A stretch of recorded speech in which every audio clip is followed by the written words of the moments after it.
en ce moment, au jour où j'enregistre ces vidéos, nous sommes encore dans une période de confinement liée au Covid-19. Et quelque chose qui est sorti au début du premier confinement, que j'ai trouvé particulièrement intéressante, c'est la carte que vous voyez ci-dessous en arrière-plan, qui est d'une certaine façon une carte de l'épidémie aux États-Unis, mais qui en fait est une carte de la température corporelle mesurée de personnes aux États-Unis. Comment cette carte a été construite? Elle a été construite avec des thermomètres, qui sont des thermomètres connectés. Alors, c'est des thermomètres plutôt haut de gamme, qui coûtent entre 30 et 50 dollars, et qui très souvent, en fait, sont utilisés par des couples qui veulent avoir un enfant ou qui ne veulent pas en avoir, et qui suivent les courbes de température pour identifier les périodes d'ovulation. Donc, c'est un thermomètre qui est connecté à une application mobile qui permet d'enregistrer la température de façon très régulière pour aller déterminer ces informations. Alors, il y a un certain nombre de personnes qui ont ces thermomètres, hein, même si leur prix est important. Et donc, les personnes utilisent aussi ce thermomètre quand elles sont malades pour aller mesurer leur température. Et donc, c'est ce qui s'est passé durant la pandémie. Et donc, eh bien, vous pouvez voir qu'il y a des zones où la densité de personnes malades, donc ayant de la température, est plus importante que d'autres. Et il y a une corrélation directe avec le déplacement du virus. Alors, notre président, Emmanuel Macron, nous disait qu'on était en guerre au début de cette pandémie. Bon, je lui laisse ces mots, mais j'aime ces mots dans le sens où, par rapport à une guerre, eh bien, aujourd'hui, la meilleure arme pour se défendre dans une guerre ou pour attaquer, eh bien, c'est d'avoir une vision satellite du terrain. Savoir d'en haut ce qui se passe, visualiser les troupes, visualiser les mouvements, visualiser la densité, et de façon à être capable d'anticiper.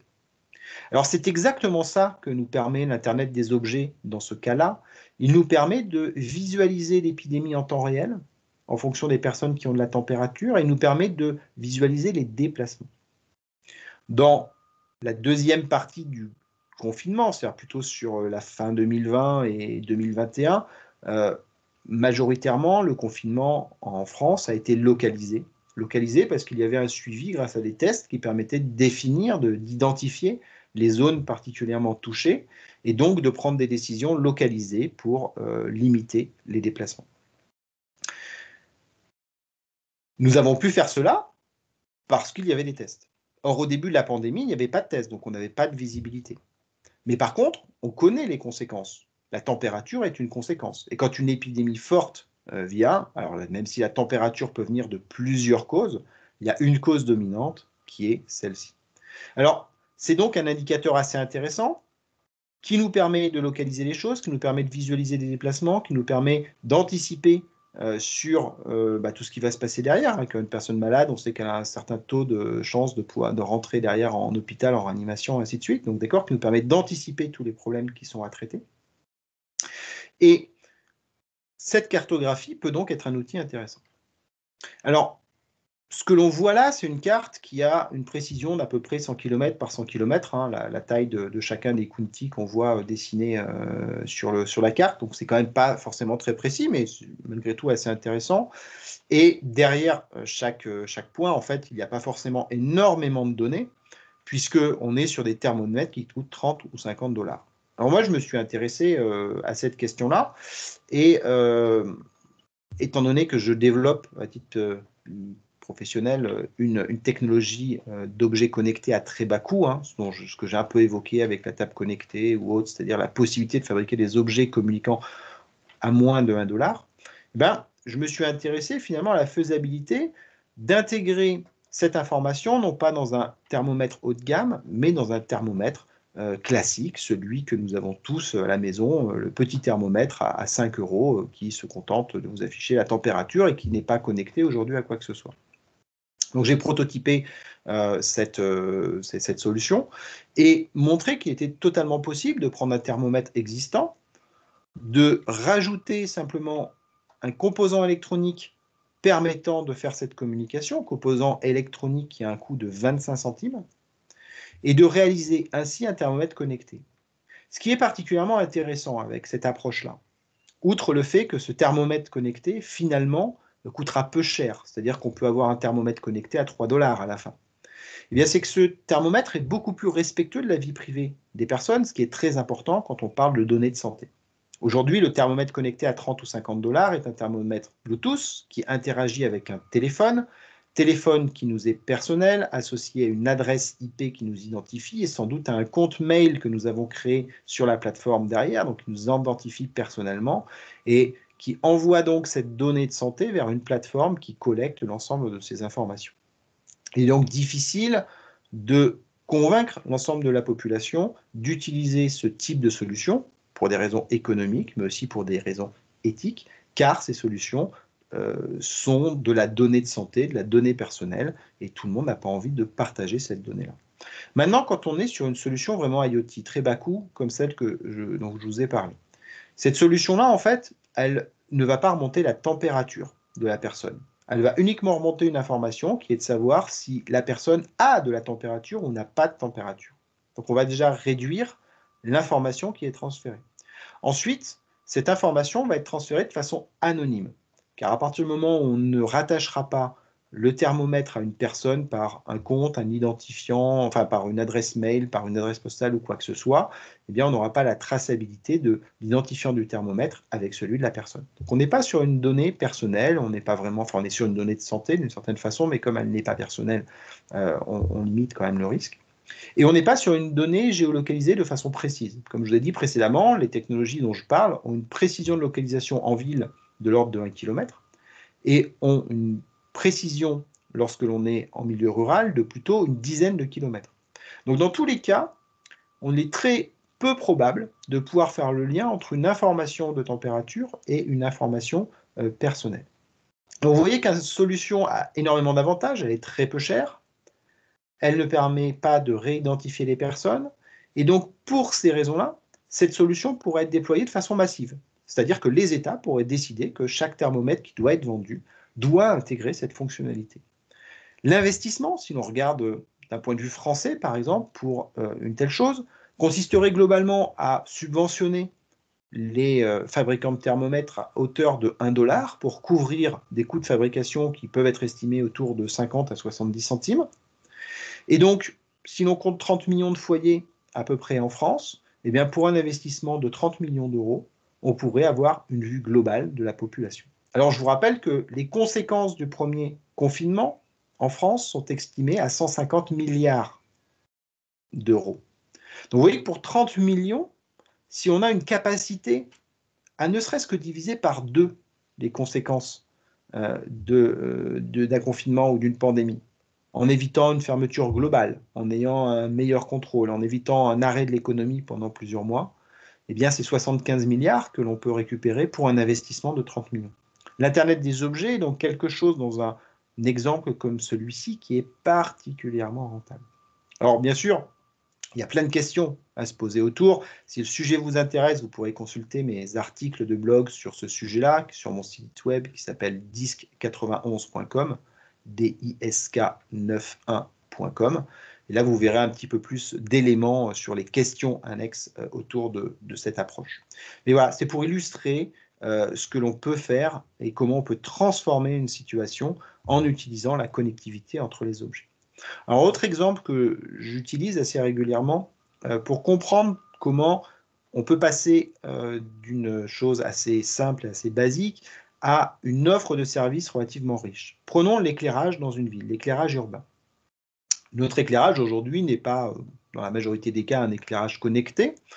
Et pour cette raison, vous avez peut-être vu dans les villes, des fois, le matin, l'ensemble des lumières allumées.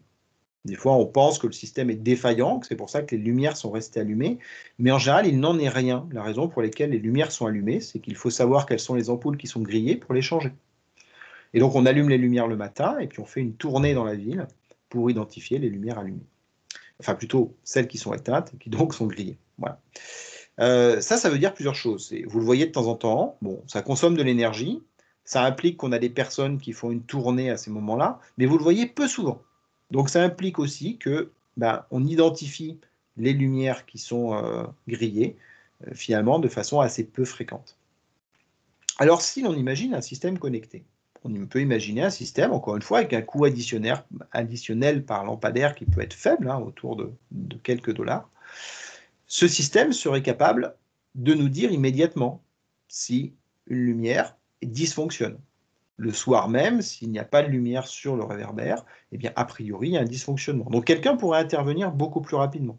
D'ailleurs, le système actuel, quand vous faites le tour, vous changez des ampoules, mais peut-être que sur la masse, des ampoules vont griller le soir même, quand vous allez réactiver le système. C'est juste une question de statistique.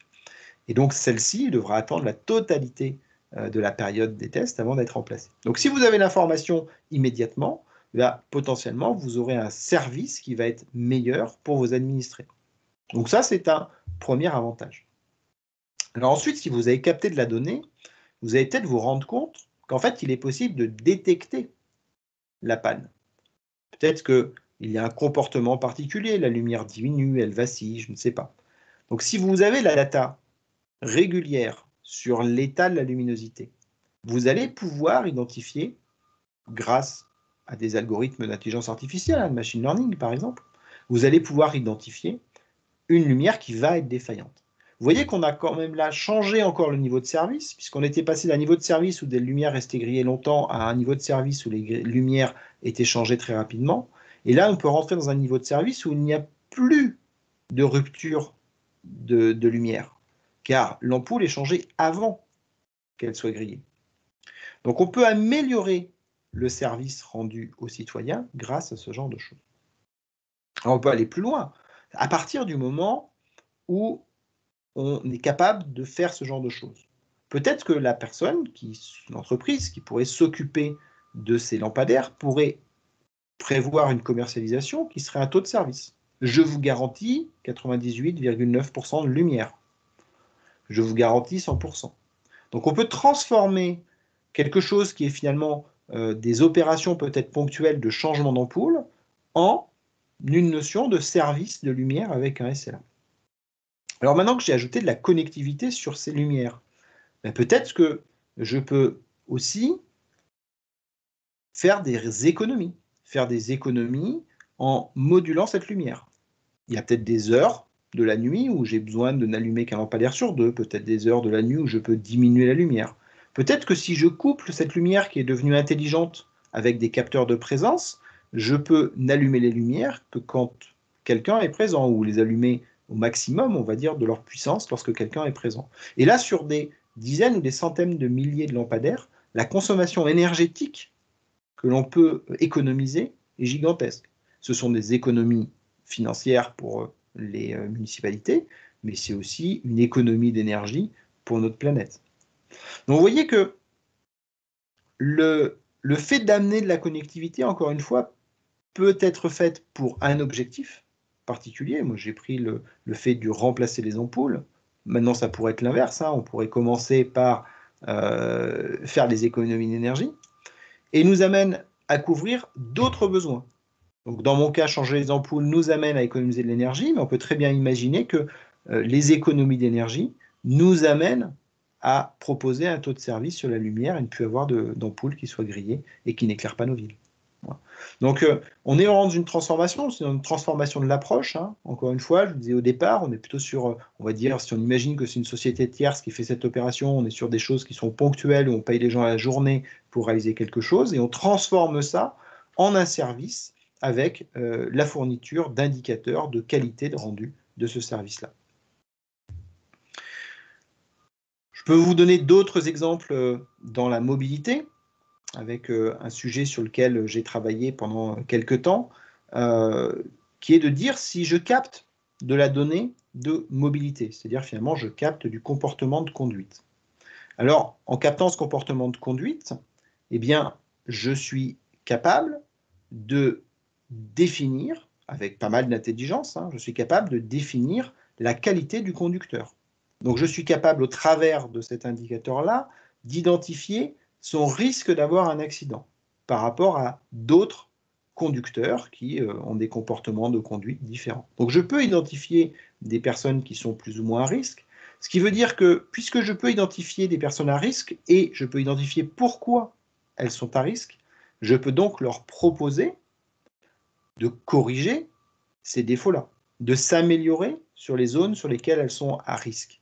Et donc, en leur proposant de s'améliorer, en les encourageant à s'améliorer au travers d'un scoring, par exemple, les personnes vont faire des efforts et adapter leur conduite. Et par ce fait, elles vont réduire leur risque d'accident. Vous voyez, on est dans une boucle vertueuse de réduction finalement du nombre de morts ou du nombre de blessés sur la route par l'analyse de la donnée de conduite et les conseils qui sont associés. Alors comme je réduis le risque d'accident, eh bien, je peux proposer de réduire aussi les coûts pour les assurances.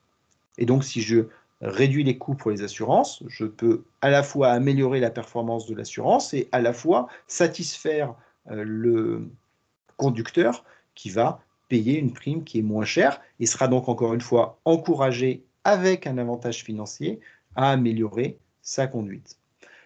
Du coup, ce conducteur aura tout intérêt à continuer à envoyer des données de mobilité qui permettront d'enrichir encore une fois le système et qui permettront de proposer tout un tas d'autres choses.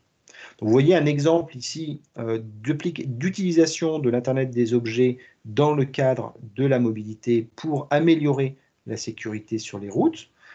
Il est en outre intéressant de se dire qu'une fois que cette donnée de mobilité est capturée, et on voit ici l'intérêt de chacun pour la capturer, il est possible de lui trouver énormément d'autres usages à valeur ajoutée qui permettent de rendre le système particulièrement intéressant d'un point de vue sociétal et d'un point de vue financier pour la société qui réalise ce type de solution.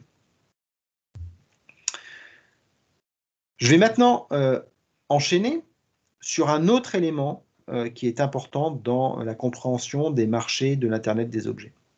Vous voyez que ce dont on a parlé dans les dernières minutes, c'est l'équipement massif dans des objets du quotidien, que ce soit des frigos, que ce soit des tables, que ce soit des véhicules, que ce soit des lampadaires, dans tous les exemples que j'ai pu vous donner, voire des thermomètres.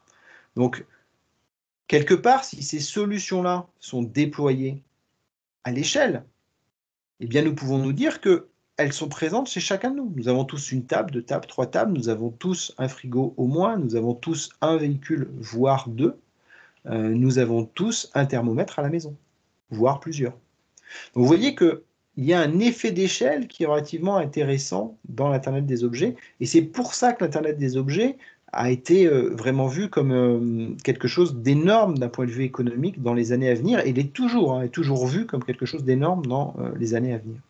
Pour comprendre la différence entre l'Internet des objets et les révolutions technologiques qu'on a connues précédemment, il faut se demander et regarder quelle est l'échelle. Alors, quand on est sur la révolution d'Internet et le nombre de connexions Internet, alors dans la connexion Internet, on va pas considérer les mobiles, on va considérer les connexions Internet fixes, puisque les mobiles, on va en parler juste après. Donc, sur les connexions Internet fixes, on voit qu'en 2004, on a à peu près 800 000 connexions Internet dans le monde, et en 2014, on arrivait à un plateau qui est autour de 3 milliards de connexions à Internet. Alors, ces 3 milliards, si l'on regarde bien, ça correspond quelque part à l'échelle du foyer dans la planète. C'est-à-dire qu'on a 3 milliards de connexions Internet parce que globalement, il y a 3 milliards de foyers qui ont besoin d'être connectés. Alors bien sûr, tout le monde n'est pas connecté, mais certains en ont plusieurs des connexions, puisqu'il y a les entreprises, il y a les particuliers, on en travaille, on en a à la maison, ainsi de suite. Voilà. Mais globalement, on peut se dire que l'échelle de la connectivité Internet fixe est de l'ordre du nombre de foyers qu'il y a dans le monde. Donc on est sur 3 milliards, ça va évoluer sans doute vers 4-5 milliards, mais on est sur une pente de croissance relativement douce aujourd'hui depuis 2014. Quand on est sur la mobilité, là on comprend bien que le téléphone mobile est quelque chose que l'on possède à titre individuel, et donc l'échelle des téléphones mobiles se situe logiquement autour de l'échelle de l'humanité. C'est pour ça qu'en 2006, alors au démarrage, on avait 2,6 milliards, mais maintenant on est sur un plateau qui a 7,4 milliards de téléphones mobiles, ce qui correspond globalement à l'échelle de l'humanité. Encore une fois, avec une disparité importante, des pays où très peu de gens sont équipés et des pays où plusieurs mobiles sont possédés par individu. Donc on va avoir quelque chose qui va tendre vers 10 milliards au niveau du mobile. Et donc aujourd'hui, depuis 2016, on est plutôt sur un plateau en pente de croissance douce. L'échelle des objets connectés est une échelle qui est différente. C'est une échelle qui n'est pas l'échelle de l'humanité. C'est l'échelle des objets. Et chaque humain possède des centaines d'objets. Si je regarde autour de moi quand j'enregistre, outre cet ordinateur, un micro, la table sur laquelle il est posé, des éclairages, des stylos, d'autres ordinateurs, des équipements électroniques. Enfin voilà, j'ai autour de moi des centaines d'objets dans la pièce où je suis. Ils ne seront pas tous connectés, bien entendu, mais si ne serait-ce que 1% de ces objets sont connectés, c'est déjà une masse qui est gigantesque. Car à moi seul, je dois posséder plus de 1000 objets dans ma maison, peut-être même 10 000. Voilà. Donc 1% de ces masses-là représente quelques dizaines ou centaines d'objets connectés par individu. Et les objets connectés n'appartiennent pas forcément à des individus, c'est-à-dire que leur échelle n'est pas liée à l'échelle de l'humanité. Les entreprises ont des machines, ces machines peuvent être connectées, les villes ont des tas de choses qu'elles peuvent connecter. D'accord ? Donc, ceci représente une salle gigantesque, avec une estimation qui a été donnée, qui est sans doute un petit peu ancienne, de dire en 2025, il y aura 27 milliards d'objets connectés. Je ne sais pas si en 2025, nous allons atteindre ou non cet objectif. D'ailleurs, il est assez difficile à calculer, selon exactement ce que l'on prend comme définition de l'Internet des objets, ou en tout cas à partir de quel moment on considère qu'un objet est connecté. Mais ce qu'il faut avoir en tête, c'est que 2025 et 27 milliards n'est pas un plateau. C'est juste une étape dans la croissance des objets connectés. C'est donc un marché qui est gigantesque et qui laisse des opportunités qui sont très importantes aux personnes qui se lancent dans la création de services connectés ou qui se spécialisent dans la connectivité des objets du quotidien pour créer la valeur dont nous avons parlé précédemment. Alors, ce dont on parle là, c'est ce que j'appelle l'IoT à l'échelle, IoT at scale, et qui est une approche de l'Internet des objets qui est en rupture par rapport à ce que l'on connaît aujourd'hui. Aujourd'hui, nos objets connectés, comme on les appelle, sont souvent des objets qui coûtent assez cher, souvent un peu des gadgets, et les volumes de déploiement sont assez faibles. On parle de déploiement en milliers, voire en dizaines de milliers. Ce sont des déploiements faibles qui créent finalement une valeur qui est un peu limitée, car la capacité à collecter de la donnée sur ces volumes-là, ou en tout cas à créer de la valeur sur la donnée collectée à ces volumes-là, n'est pas énorme. Mais là, je vous parle de changement d'échelle, c'est-à-dire je vous parle de millions d'objets.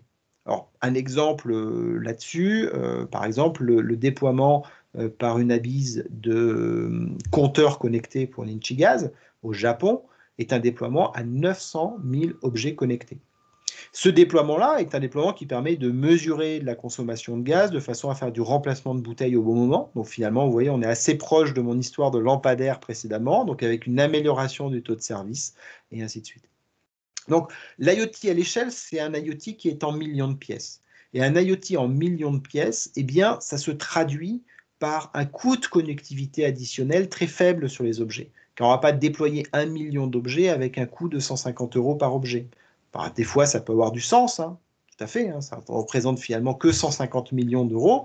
Si derrière, il y a une économie de 450 à faire, c'est tout à fait rentable. Voilà.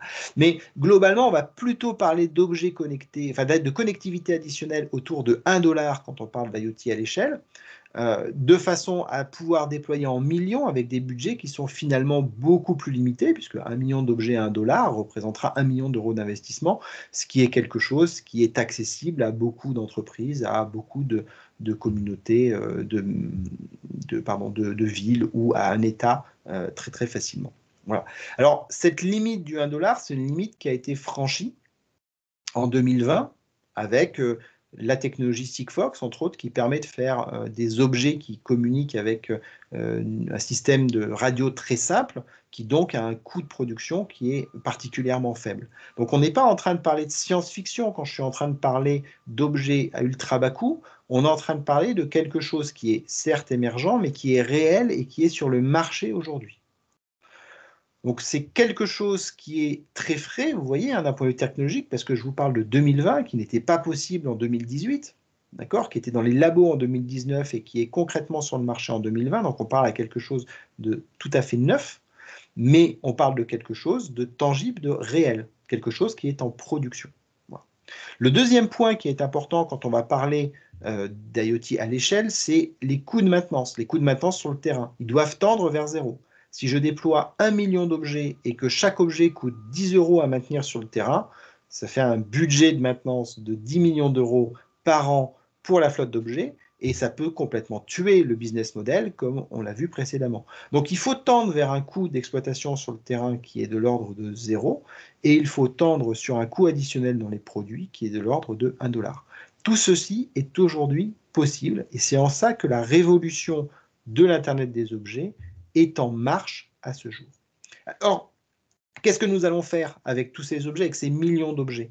Eh bien, avec ces millions d'objets, nous allons extraire de la donnée, et cette donnée va alimenter l'intelligence artificielle, les solutions d'intelligence artificielle sur lesquelles nous comptons pour prendre les bonnes décisions à l'avenir de façon efficace. Et il faut les ingurgiter, ces millions de données qui viennent. Il faut être capable de prendre une décision dessus.